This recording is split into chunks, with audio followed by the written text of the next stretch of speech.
30 साल से ज़्यादा का एक्सपीरियंस मुझे है as a working mom. Working moms हर वक्त तो बच्चों के साथ नहीं रह सकती। इमोशनल कनेक्शन बच्चों के साथ बनाना बहुत ज़रूरी है। किसी भी समय बच्चे को अकेला नहीं छोड़ना है। हम दोनों का पेरेंटिंग स्टाइल फ़र्क तो था ही। मैंने अपनी वर्क लाइफ को बच्चों के साथ हमेशा से शेयर किया है। From the beginning they accepted me as a working mom. Hello smart parents, parenting की पाठशाला में आपका स्वागत है।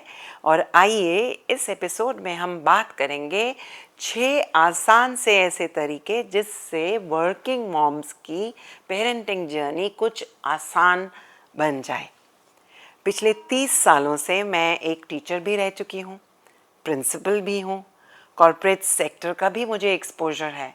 यानी कि 30 साल से ज़्यादा का एक्सपीरियंस मुझे है एज अ वर्किंग मॉम। और इस दौरान मैंने ये देखा है कि वर्किंग मॉम्स के बच्चे 2 तरीके के होते हैं। या तो वो बहुत कॉन्फिडेंट, फोकस्ड, मोटिवेटेड और ऑर्गेनाइज्ड होते हैं, या फिर इमोशनली वीक, थोड़े कंफ्यूज्ड, स्क्रीन डिपेंडेंट और ट्यूशन्स पे अक्सर जाते हुए देखे जाते हैं।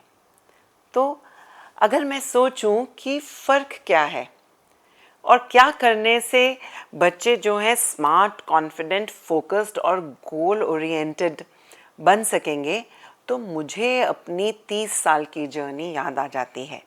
तो आइए बात करते हैं कि ये इन 30 सालों की जर्नी में मैंने क्या सीखा जो कि और वर्किंग मॉम्स की भी मदद कर सकता है।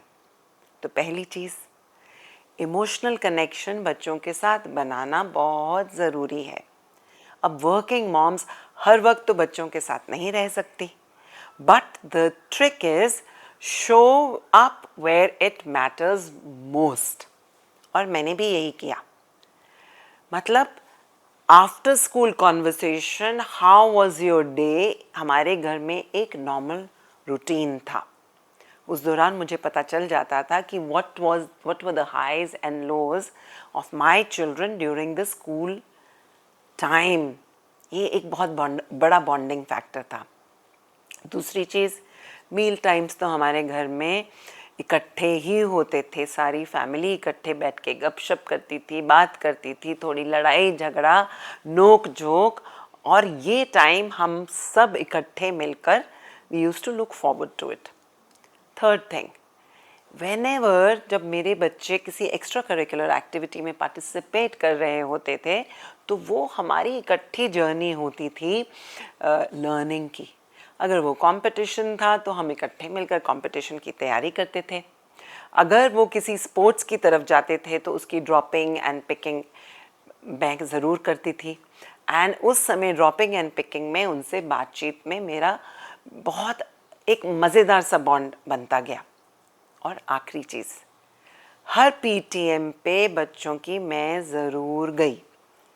चाहे मैं बिज़ी थी तो मैं दोबारा अपॉइंटमेंट बाद में ले लेती थी, क्योंकि पीटीएम में जाने से मुझे बच्चे की स्कूल की जर्नी के साथ कनेक्शन बना रहता था। अब दूसरी चीज़, घर में पेरेंटिंग सपोर्ट को मैंने एक्सपैंड किया।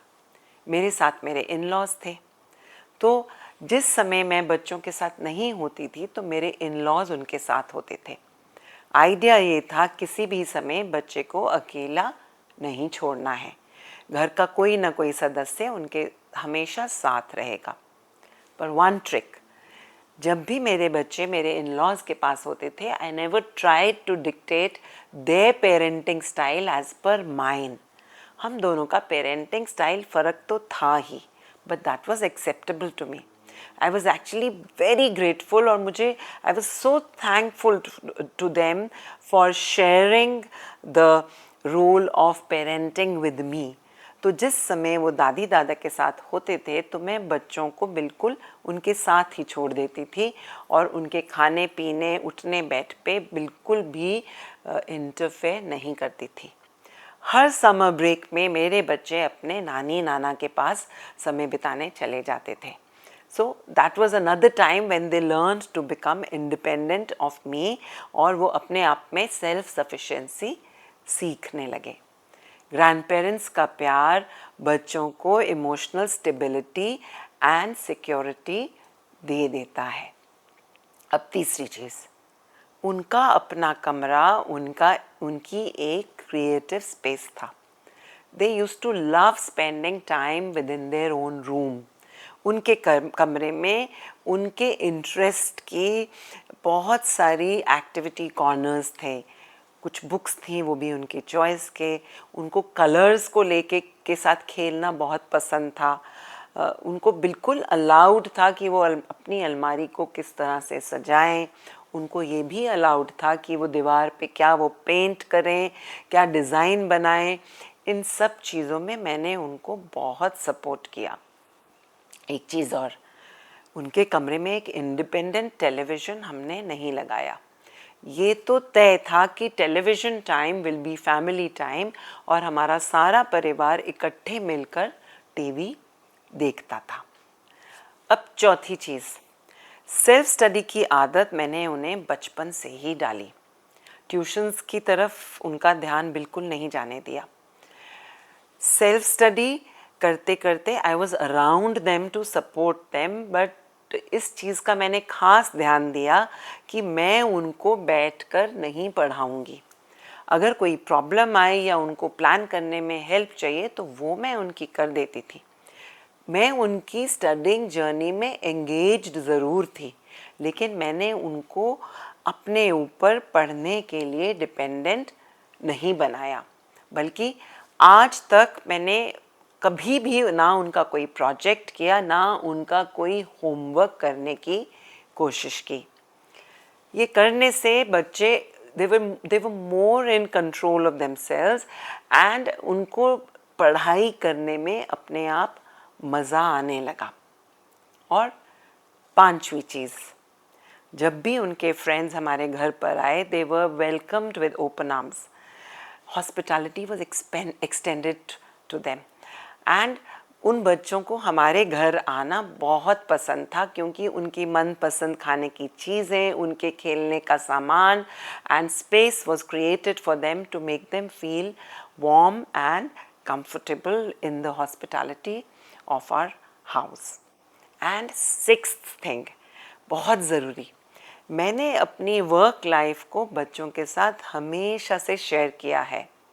From the beginning, they accepted me as a working mom because मेरे काम में क्या challenges आते थे और मेरे काम में क्या सेलिब्रेशन के मोमेंट्स होते थे, मेरी क्या अचीवमेंट्स थी, मैंने इसके बारे में शुरुआत से उनके साथ बातचीत की।